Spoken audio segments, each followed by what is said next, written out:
It's no secret, I'm not a fan of flying. My dad loves flying. He loves everything planes. So much so, his library on planes and warfare would rival many museums. Seriously, we are thinking of getting the floor strengthened. But while I'm not a happy bunny on a plane, I do like watching them take off and land. Today, planes and trains are a bit chalk and cheese, but in the 1930s, the pair went together quite harmoniously.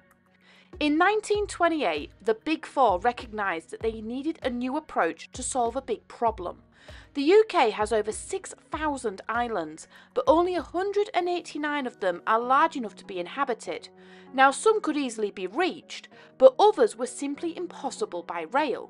You, of course, could use a ferry, but the UK is notorious in having weather more unpredictable than scrolling through TikTok Live. This meant that the running of the ferries were inconsistent and couldn't be guaranteed. One of the biggest advancements that came from the First World War was air travel.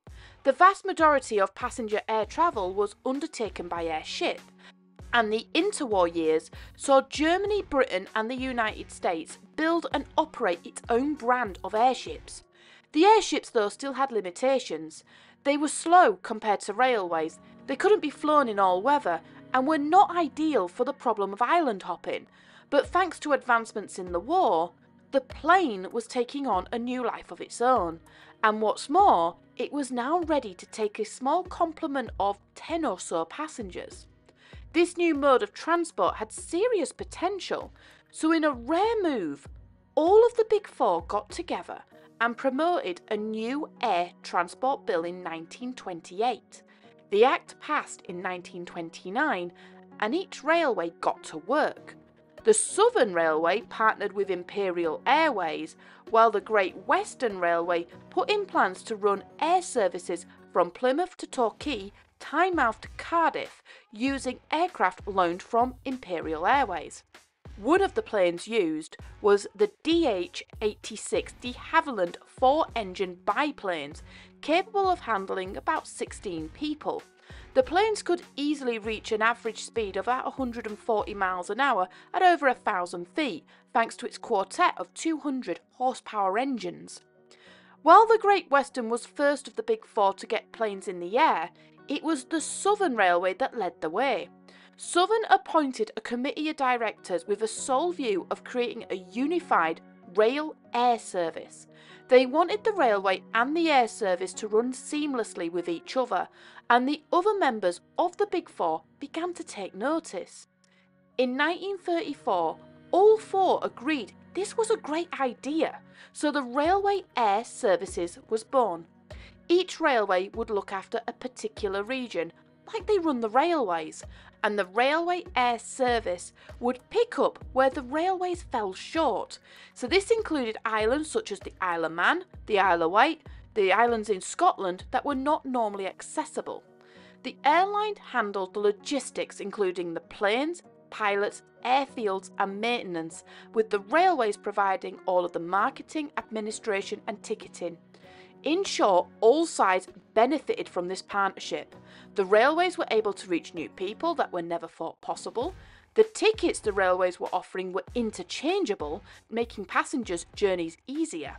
It didn't matter if they boarded a plane, a train or a ship. The tickets were still valid. The planes were appealing to the rich and elite, offering cheaper, faster and easier travel, and both airline and railways profited from the spoils as well as taking passengers from rival airlines. The spoils got richer when in August of 1934 the air service got its first shipment from Royal Mail. Over the next few years the service got larger and the railways were forced to subcontract the airline service to other airlines. Imperial was the principal airline running the show, but Spartan and Manx Airlines were subcontracted by the Southern and LMS respectively. Belfast and Plains to the Isle of Man were also subcontracted to individual airlines.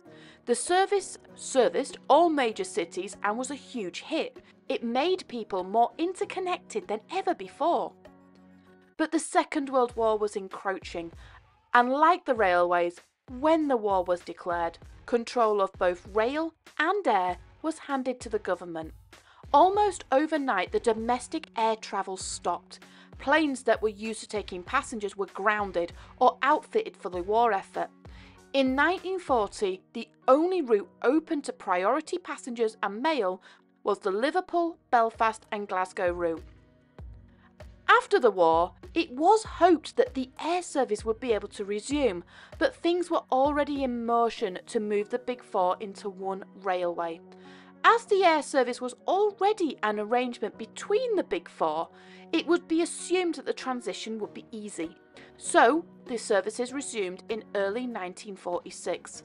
The planes were updated with a mix of Avro Ansons, the newly retired RAF Douglas DC-3 Dakotas, and there was also a few Luftwaffe Junkers that were commandeered after the war.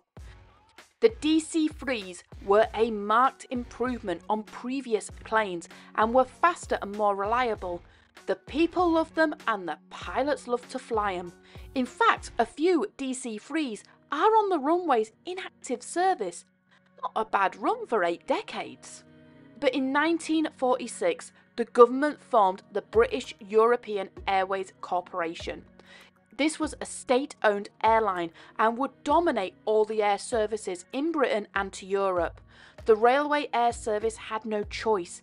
It tried to operate under the blanket of the BEA, but it simply couldn't compete.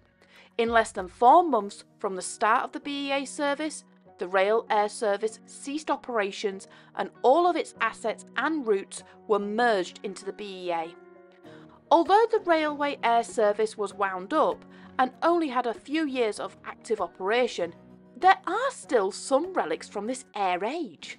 The National Railway Museum hosts several posters and flyers of the air service in its archives, and the Science Museum actually has a plane in its original RAS colours. It's called Star of Scotia. Currently, the plane is in storage in a hangar in Warrington. In modern day services, there are few that offer the combined ticket of air and rail travel, but sadly nothing on the likes of what was offered in the 1930s. That was an amalgamation of the most diverse ways to travel, which, sadly, thanks to modern economic climates, probably will never exist again.